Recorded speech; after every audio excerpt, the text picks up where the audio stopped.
Hi team, Richard Greer here and Oscar Baines. We're here reporting live outside the front runner on a nice sunny sort of Canterbury wintry day, eh? Yeah, bluebird and freezing. Yeah, it was chilly this morning, like proper frosty cold. Yeah, I had to bust out the full Rocky tracksuit, just sort of jogging down Colombo Street. Yeah, did you do a bit of shadow boxing before you kicked off? You know, you know.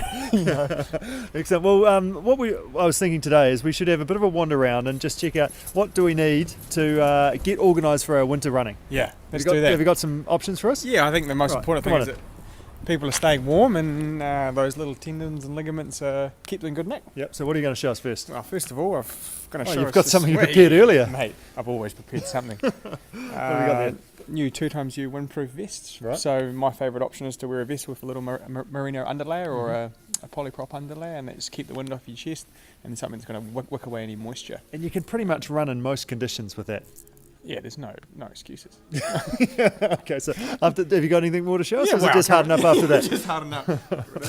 Okay, that's done. Right, what else have we got? Right, and obviously the next important thing is that people are seen. Right, okay. Obviously, it's dark at both ends of the day, so we just want to make sure that people are being seen. So, reflective reflective vests and some snap bands Yep. for around ankles and moving parts. Obviously, the best thing cars can see is moving parts on people. Yep. Yeah, so arms and ankles, and then headlamps.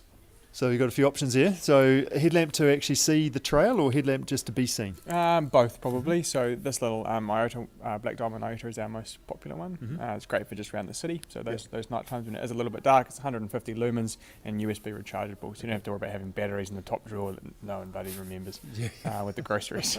So yeah.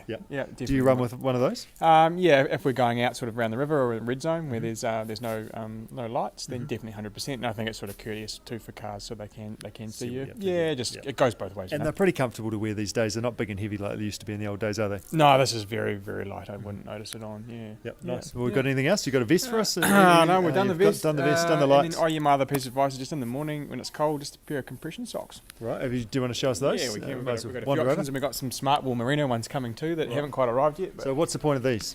Also for me, for all of us that we've lost a little bit of elasticity in our tendons and our Achilles, just keeping them warm in the morning. Yeah, and so obviously when they're cold, they're more susceptible to not working so well. Being a bit growly and grubbly. Yeah, so I just find that if I wrap mine up in a pair of compression socks, then it just keeps it warm, and less risk of hurting it. Nice job done. Job no done. Excuses, eh? There is absolutely no excuses. I've done it once. I've got on the treadmill once one winter, right, and it was about -6, sleeting sideways. Yeah. And I went, you know what, I might get on my shreddy. Okay. Self-preservation came into play. Yeah, good stuff. So you are slightly sensible. Way down deep. Yeah, somewhere in there, you know. Right on, Oscar. Okay.